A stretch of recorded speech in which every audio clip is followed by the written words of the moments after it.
ಓಂ ನಮಃ ಶಿವಾಯ. ಸ್ವಾಮಿ ಕೊರಗಜ್ಜು. ನನ್ನೆಲ್ಲ ಪ್ರೀತಿ ವೀಕ್ಷಕರಿಗೆ ಶಿವಾಮ್ ಕನ್ನಡ ಆಧ್ಯಾತ್ಮಿಕ ಚಾನೆಲ್ಗೆ ಸ್ವಾಗತ. ಅಪ್ಪಿತಪ್ಪಿ ಈ ಗಿಡವನ್ನು ಮನೆಯಲ್ಲಿ ಬೆಳೆಸಲು ಹೋಗಬೇಡಿ. ಬೆಳೆಸಿದರೆ ಕಷ್ಟ ತಪ್ಪಿದ್ದಲ್ಲ.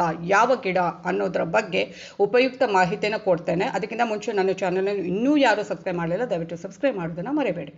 ಸಬ್ಸ್ಕ್ರಿಪ್ಷನ್ ಫ್ರೀ ಆಗಿರುತ್ತೆ. ಲೈಕ್ ಮಾಡೋದನ್ನು, ಶೇರ್ ಮಾಡೋದನ್ನು ಆದಷ್ಟು ಮರೆಯಬೇಡಿ. ನಿಮ್ಮ ಏನೇ ವೈಯಕ್ತಿಕ ಸಮಸ್ಯೆ ಇದ್ದರೂ ರಾಶಿ ನಕ್ಷತ್ರದ ಜೊತೆಗೆ ಡೀಟೇಲ್ ಆಗಿ ಬರೆದು ಕಳುಹಿಸಿ. ಒಂದು ವೇಳೆ ರಾಶಿ ನಕ್ಷತ್ರ ಗೊತ್ತಿಲ್ಲ ಅಂದರೆ ತೊಂದರೆ ಇಲ್ಲ, ನಿಮ್ಮ ಡೇಟ್ ಆಫ್ ಬರ್ತನ್ನು ನಮೂದಿಸಿ. ಖಂಡಿತವಾಗ್ಲೂ ಪ್ರತಿಯೊಬ್ಬರಿಗೆ ಸೂಕ್ತ ಸುಲಭ ಪರಿಹಾರವನ್ನು ಸೂಚಿಸ್ತೇನೆ. ಹಾಗೆ ಸಮಯದ ಅಭಾವ ಇರುವುದನ್ನು ಸ್ವಲ್ಪ ಆಚೆ ಆಗ್ಬೋದು ಉತ್ತರ ಕೊಡುವಾಗ. ಖಂಡಿತವಾಗ್ಲೂ ಪ್ರತಿಯೊಬ್ಬರಿಗೆ ಉತ್ತರ ಕೊಟ್ಟೆ ಚೆಕ್ ಮಾಡ್ತಾ ಇರಿ. ಹಾಗೆ ಸಬ್ಸ್ಕ್ರೈಬ್ ಅಂತ ಒತ್ತುವಾಗ ಸೈಡಲ್ಲಿ ಬೆಲ್ ಐಕಾನ್ ಇರುತ್ತಲ್ವ, ಅದರಲ್ಲಿ ಆಲ್ ಅಂತ ಬರುತ್ತೆ. ಪ್ರೆಸ್ ಮಾಡಿದಾಗ ಅದನ್ನು ಪ್ರೆಸ್ ಮಾಡೋದನ್ನು ಮರೆಯಬೇಡಿ.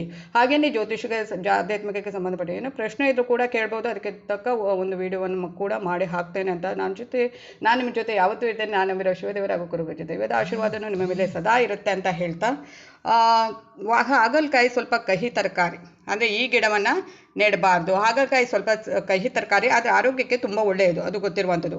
ಆದರೆ ವಾಸ್ತುಶಾಸ್ತ್ರದ ಪ್ರಕಾರ ಈ ಹಾಗಲಕಾಯಿ ಗಿಡವನ್ನು ಮನೆಯ ಹತ್ತಿರ ಇದನ್ನು ಬೆಳೆಸಬಾರ್ದು. ಬೆಳೆಸಿದರೆ ತುಂಬ ಸಮಸ್ಯೆಗಳು ಉಂಟಾಗುವಂಥದ್ದು. ಮನೆಯಲ್ಲಿ ಗಿಡ ನೆಡುವುದು ಬಹುತೇಕರ ಮೆಚ್ಚುಗೆ ಅಭ್ಯಾಸ. ಮನೆಯ ಅಲಂಕಾರ ಹೆಚ್ಚಿಸಲೆಂದು, ತರಕಾರಿ ಬೆಳೆಸಲೆಂದು ಗಿಡಗಳನ್ನು ಬೆಳೆಸುವ ಪದ್ಧತಿಯನ್ನು ಹಲವಾರು ಮಂದಿ ಪಾಲಿಸುವಂಥದ್ದು. ಅದರಲ್ಲಿ ಕೆಲವರು ಹಾಗಲಕಾಯಿ ಗಿಡವನ್ನು ನೆಡುವಂಥದ್ದು, ಅಂದರೆ ಮನೆಯ ಹತ್ತಿರ ಪಕ್ಕದಲ್ಲಿ ಅದು ಬಳ್ಳಿ ಅಲ್ವಾ, ಅದನ್ನು ಬಿಟ್ಟು ಬಿಡ್ತಾರೆ. ಸಾಮಾನ್ಯವಾಗಿ ಪ್ರತಿಯೊಂದು ಗಿಡವು ಆಯಾ ಮನೆಯ ಮೇಲೆ ಪರಿಣಾಮ ಬೀರುತ್ತವೆ ಅಂತ ನಂಬಲಾಗಿದೆ. ಈ ಗಿಡಗಳನ್ನು ಪೂಜಿಸರೆ ಸಮಸ್ಯೆ ದೂರವಾಗುತ್ತೆ. ಅಂದರೆ ಕೆಲವೊಂದು ಗಿಡಗಳನ್ನು ನೆಟ್ಟರೆ, ಆದರೆ ಹಾಗಲಕಾಯಿ ಗಿಡ ನೆಟ್ಟರೆ ಅದರಿಂದ ಸಮಸ್ಯೆ ಆಗಬಹುದು. ಹಾಗಲಕಾಯಿ ಗಿಡವನ್ನು ಮನೆಯಲ್ಲಿ ನೆಡುವುದರಿಂದ ಏನೇನು ಪರಿಣಾಮ ಬೀರಲಿದೆ, ಅಥವಾ ಹಾಗಲಕಾಯಿ ಗಿಡವನ್ನು ಮನೆಯಲ್ಲಿ ನೆಡಬಹುದೇ ಬೇಡವೇ ಅನ್ನುವ ಕೆಲವು ನಿಮಗೆ ಪ್ರಶ್ನೆಗಳು ಇದ್ದರೆ ಅದಕ್ಕೆ ಇಲ್ಲಿ ಉತ್ತರ ನಾನು ಹೇಳ್ತೇನೆ. ವಾಸ್ತು ಪ್ರಕಾರ ಮನೆಯಲ್ಲಿ ಹಾಗಲಕಾಯಿ ಗಿಡ ನೆಡುವಂತಿಲ್ಲ.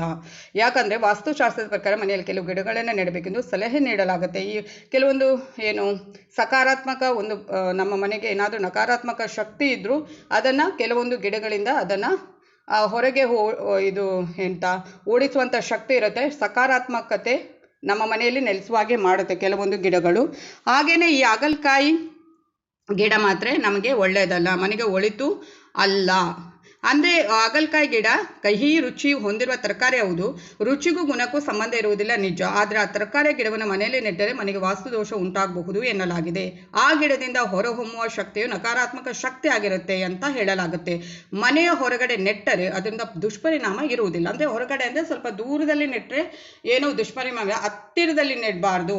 ಅದು ಕೂಡ ಮನೆಯ ಹತ್ತಿರ, ಅಂದರೆ ತುಂಬ ಹತ್ತಿರ ಅದನ್ನು ನೆಟ್ಟರೆ, ಅಂದರೆ ದಕ್ಷಿಣ ದಿಕ್ಕಿಗೆ, ಎಸ್ಪೆಷಲಿ ದಕ್ಷಿಣ ದಿಕ್ಕಿಗೆ ಹಾಗಲಕಾಯಿ ಗಿಡವನ್ನು ನೆಡಲೇಬಾರ್ದು ಎಂಬುದನ್ನು ನೆನಪಿನಲ್ಲಿ ಇಟ್ಕೊಳ್ಳಿ. ಹಾಗಲಕಾಯಿ ಗಿಡವನ್ನು ಮನೆಯ ದಕ್ಷಿಣ ದಿಕ್ಕಿನಲ್ಲಿ ನೆಟ್ಟರೆ ಮನೆಯಲ್ಲಿ ಸದಾ ಕೋಪ, ಜಗಳ ಆಗುತ್ತೆ, ಶಾಂತಿ ನಷ್ಟ ಆಗಬಹುದು.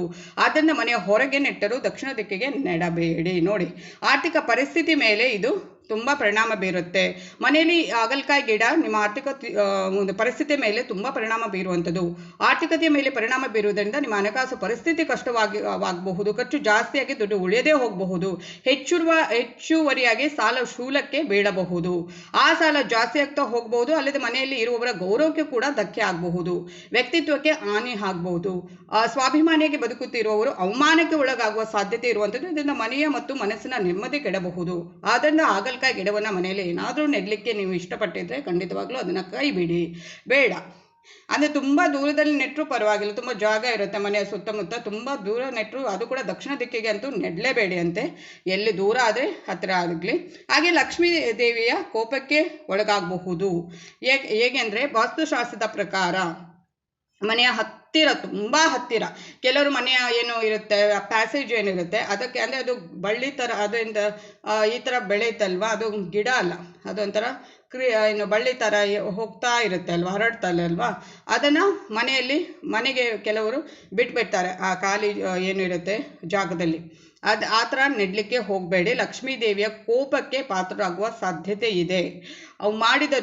ಏನು ಮಾಡಿದರೂ ಲಕ್ಷ್ಮಿ ಅಂದರೆ ದುಡ್ಡು, ಏನು ಮಾಡಿದರೂ ಜೇಬು ತುಂಬೋದಿಲ್ಲ. ಆರ್ಥಿಕ ನಷ್ಟನೇ ದೊಡ್ಡದಾಗಿ ನಮಗೆ ಹೊರೆ ಆಗುತ್ತೆ. ತುಂಬ ನಾವು ಸಾಲ ಸೂಲ ಮಾಡಬೇಕಾಗುತ್ತೆ. ಆರೋಗ್ಯದ ಮೇಲೂ ಪರಿಣಾಮ ಬೀರುತ್ತೆ. ಮನೆಗೆ ನಕಾರಾತ್ಮಕ ಶಕ್ತಿಯ ಒಂದು ಪ್ರವೇಶ ಕೂಡ ಆಗುವಂಥದ್ದು. ಅದಕ್ಕೆ ಹಾಗಲಕಾಯಿಯನ್ನು ಮಾರ್ಕೆಟಿಂದ ತಂದು ಬಿಡಿ. ಆ ಒಂದು ಗಿಡವನ್ನು ನಡೆಸುವ ಯಾವ ಒಂದು ಏನು ಇಚ್ಛೆಯನ್ನು ನೀವು ಇಡಬೇಡಿ. ಯಾಕಂದರೆ ಸುಮ್ಮನೆ ಇಲ್ಲ ಸಲ್ಲದ ಏನು ಸಮಸ್ಯೆಗಳನ್ನು ನಾವು ಹೇಳ್ಕೊಳ್ಕೊಂಡ್ರೆ ಸುಮ್ಮನೆ ಇರೋದು ಒಳ್ಳೆಯದು. ಹಾಗೇನೆ ಹಣ ಗಳಿಸಿದರೂ ಉಳಿಯೋದಿಲ್ಲ. ಏನಾದರೂ ಹಣ ನಮ್ಮ ಕೈಗೆ ಬಂದರೂ ಕೂಡ ಉಳಿಯೋದಿಲ್ಲ.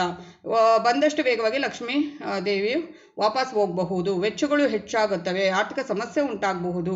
ಇವೆಲ್ಲ ಕಾರಣಗಳನ್ನ ಹಾಗಲಕಾಯಿಯನ್ನು ಆದಷ್ಟು ನೆಡಲಿಕ್ಕೆ ಹೋಗಬೇಡಿ ಮನೆಯ ಹತ್ತಿರ ಅಂತ ಹೇಳ್ತಾ ಈ ಹೊತ್ತಿನ ವಿಡಿಯೋ ಆಗಿದೆ. ಧನ್ಯವಾದಗಳು.